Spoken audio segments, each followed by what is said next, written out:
Olá pessoal, tudo bem com vocês? Como foram de final de semana? Espero que tenham sido dias agradáveis aí, em que vocês puderam descansar, assim espero. Então hoje nós vamos falar na nossa aula de patologia sobre tumores. Afinal de contas, o que são tumores?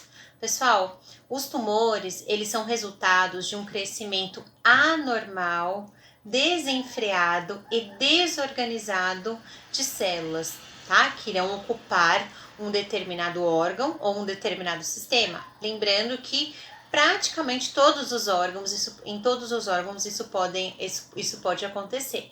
Lembrando que alguns órgãos acontece o caso do aparecimento de tumor com mais frequência do que outros, porém podemos colocar aí que todos os órgãos podem sofrer com essa questão dessa mutação em decorrência aí da presença de um tumor, tá?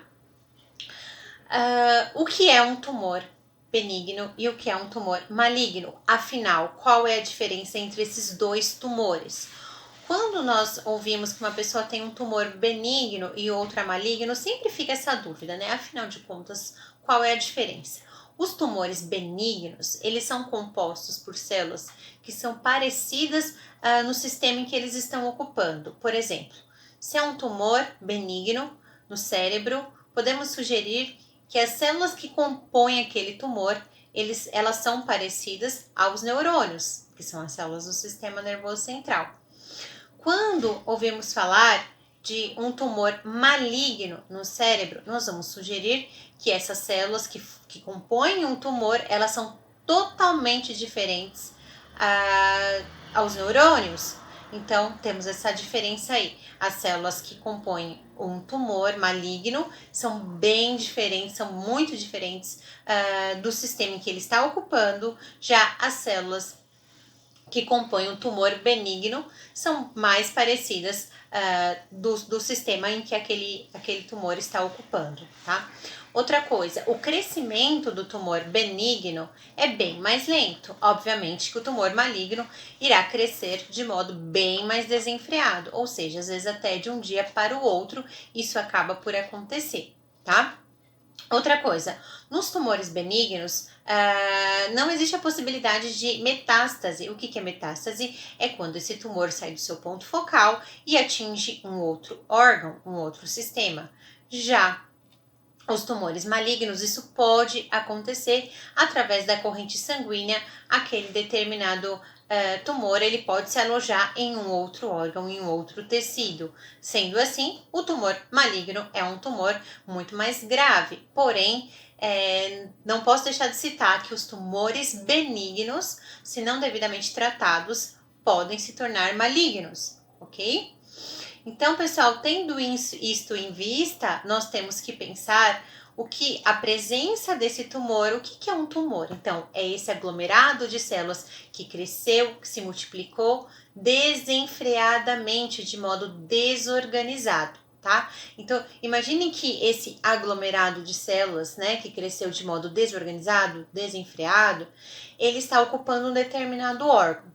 Vamos imaginar que ele vai atrapalhar todo o funcionamento do órgão, fazendo com que haja uma má absorção de nutrientes que aquele órgão precisa para cumprir suas funções metabólicas, uma má distribuição de oxigênio irá acontecer, porque aquele tumor vai atrapalhar todo o processo de oxigenação tecidual local.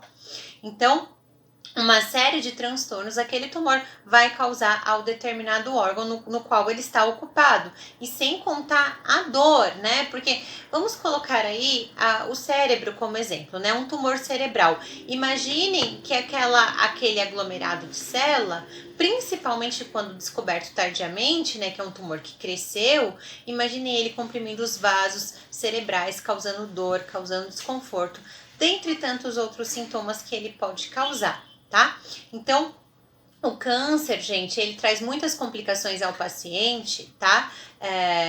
Justamente por conta de toda essa compressão de vasos sanguíneos que ele pode causar, fazendo com que o paciente sinta muita dor, atrapalhando toda a reação, toda a relação entre os outros entre as outras células saudáveis que habitam aquele órgão, tá? Então, vejam só quantos comprometimentos a presença de um tumor não pode causar a um determinado órgão, a um determinado sistema. Quando a gente ouve, às vezes, né, aquelas comparaçõezinhas até meio lúdicas, né, que os médicos fazem na televisão, quando eles falam que o artista tem um tumor do tamanho de uma uva, tem um tumor do tamanho de uma laranja, né, porque pode acontecer de crescer desenfreadamente. Isso significa o quê? Está relacionado à questão da descoberta do diagnóstico. Obviamente, quanto antes esse paciente realizar exames e detectar a presença do câncer, obviamente esse tumor será menor, né? À medida em que esse câncer é silencioso, muitas vezes isso acontece dependendo da sua localização, meio que assintomático, e aí o paciente, quando vai realizar um exame, né, isso acontece com muita frequência, principalmente nas regiões mais carentes, onde as pessoas não fazem exames preventivos, e elas vão perceber, tá, um tumor muito grande, porque aconteceu esse crescimento, né, deste tumor sem que a pessoa percebesse. Obviamente, o tratamento vai ser muito mais complexo, vai ser muito mais difícil. Então, quando a gente fala dessa questão de descobrir o quanto antes, está relacionada, está atrelada ao tamanho do tumor e o que ele já não causou, qual dano ele já não causou àquele tecido, tá? Então, isso é muito importante, se atentar à questão da descoberta logo no início para evitar essa questão do aumento e desse comprometimento do órgão, tá ok? E vamos falar aí das formas de descobrir um câncer. Temos aí alguns exames, como exames de sangue, que são capazes de detectar essas células anormais, tá? Temos alguns exames de imagem e a biópsia. A biópsia, gente, consiste na retirada de um pedacinho daquele material para saber quais são as células que estão habitando aquele tecido e a partir dali dar um diagnóstico mais preciso. Qual é a forma do tratamento do câncer, né, desse tumor maligno? Existem aí algumas formas que nós já conhecemos de tratamento, dentre elas a quimioterapia. Então, é uma terapia através de químicos, através da medicação. Essa medicação, pessoal, ela tentará destruir esta célula.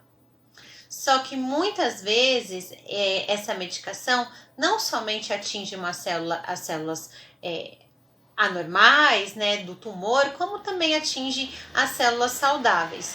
Logo assim, temos uma pessoa que terá uma imunidade baixa, porque as suas células que lhe protegem, que são de defesa, também poderão sofrer algum tipo de interferência nesse processo, tá? Então, é bem complexo, porque o paciente ele sofre quando ele descobre a doença, ele sofre durante o tratamento, porque ele vai debilitar. Ele pode destruir as células saudáveis e fazendo com que o paciente muitas vezes emagreça, efeito colateral também da medicação, tem enjoos, a queda de cabelo, justamente por conta de todo esse processo. A instalação da doença e além do tratamento que se faz necessário, ainda assim é um tratamento um pouco agressivo, como já sabemos, tá? E temos também a radioterapia. A radioterapia consiste na tentativa dessa destruição celular, né, do tumor, obviamente, através de radiação. Porém, como nós já dissemos anteriormente, as células saudáveis acabam sofrendo aí também a interferência desse processo. Desse modo, o paciente fica bastante debilitado. Temos alguns procedimentos cirúrgicos, né, que vai consistir na retirada deste tumor. Só que existem aí uma série de critérios para uma pessoa fazer uma cirurgia como esta. Ter condição, né, de saúde, não ter outros problemas, né, que possam evoluir aí da cirurgia e comprometer o paciente. Então,